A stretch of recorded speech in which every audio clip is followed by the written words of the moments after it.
Gathering on today, fragments of 2018. Yes. Stuff you've heard but didn't apply. Yes. That's what he's doing. Thank you, Lord.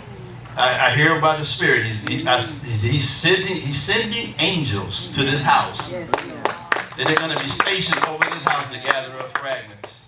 Now, I don't know what your fragment is, but he's gathering. Yes. The angels are sent forth to gather up fragments. He's gathering up fragments. So any part of you that you thought you missed Wow. is coming to you before 2018 is closed. Thank you, Lord. The only requirement he has, I'm hearing him speak, is obedience. Yes. Yes. To be submitted to the instructions. And I'm telling you, what you thought you lost is going to be a good measure, pressed together, shaken together. The Lord's going to bring a great multiplication of some thoughts that you felt like it was just a thought that passed through the wind. It was just something coming through you. And you tasted, seen it, but the Lord is getting ready to gather all those fragments. He's gathering them. If you can only believe, if you only walk under the inspiration of the Holy Spirit and not to your own understanding, I'm telling you, you're gonna know. You're not gonna be a basket case. You're not gonna be a junkyard. You're not just gonna be a disembodied person. That he's gonna gather fragments. I don't know if it's your personality. I don't know if it has to do with your finance. I don't know if it has to do with marriages. I don't know if it has to do with your spiritual acumen, the lack therein. But I'm here to tell you, and I'm telling you about the voice of God. Yes. If you would lean into it and let his inspiration become yours, he's going to gather fragments up. And what you thought you lost is going to be multiplied. Trust me.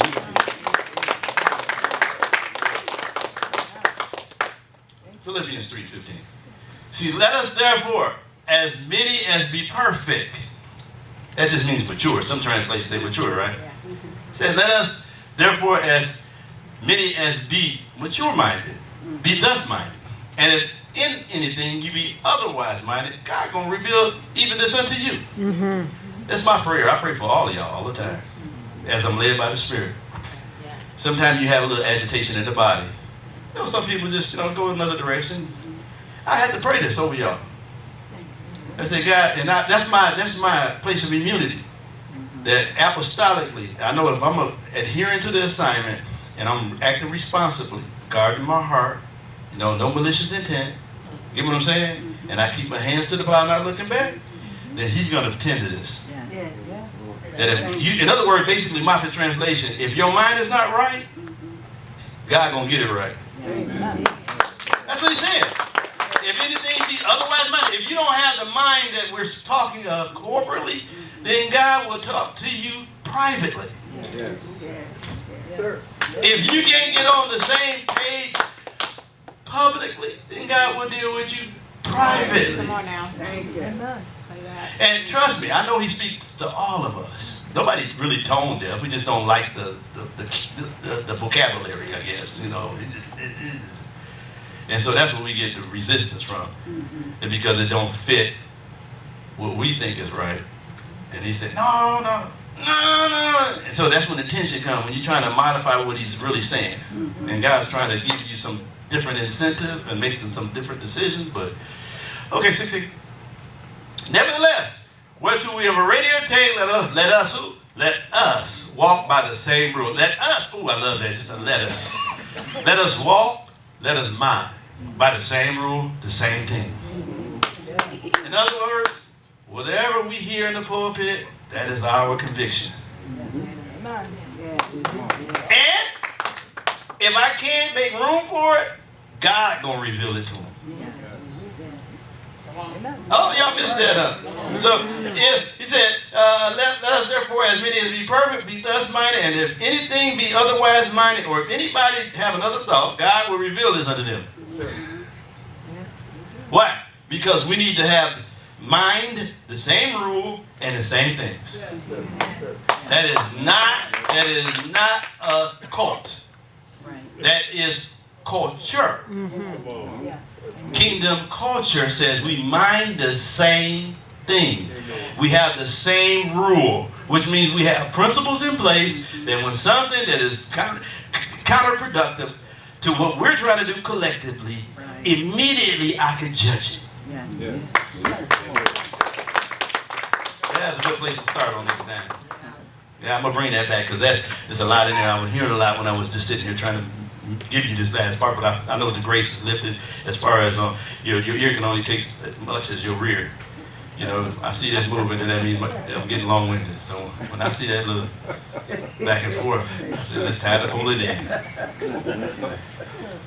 But I'm here to tell you, God is universal and He's inclusive.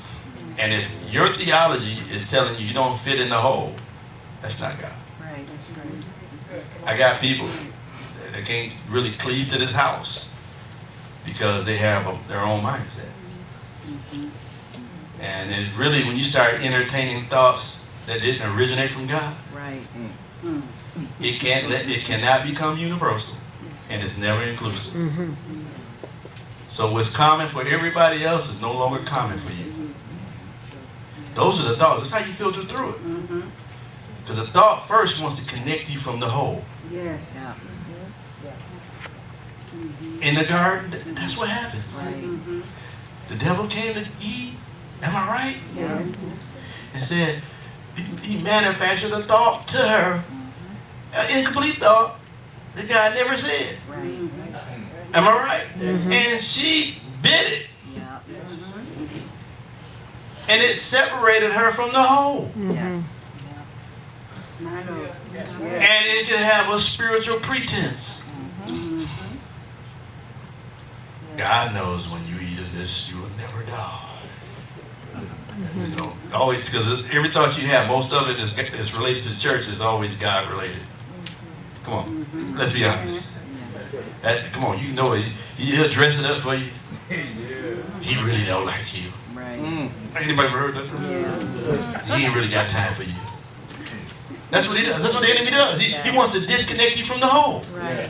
You already know that I talk to you all the time. Yeah. Or when the chance comes. Amen. So you know you need to you need to bring those thoughts to obedience of Christ and say, you know what, that ain't even him. That's not the personality of my pastor or my prophet or my apostle. That's not even, you gotta filter that stuff. We just grab a hold of stuff. It just become you grab it. No, you gotta put that thing under the microscope and look at it for what it is and say, hold on, that don't fit them. Right. It'll save you some time.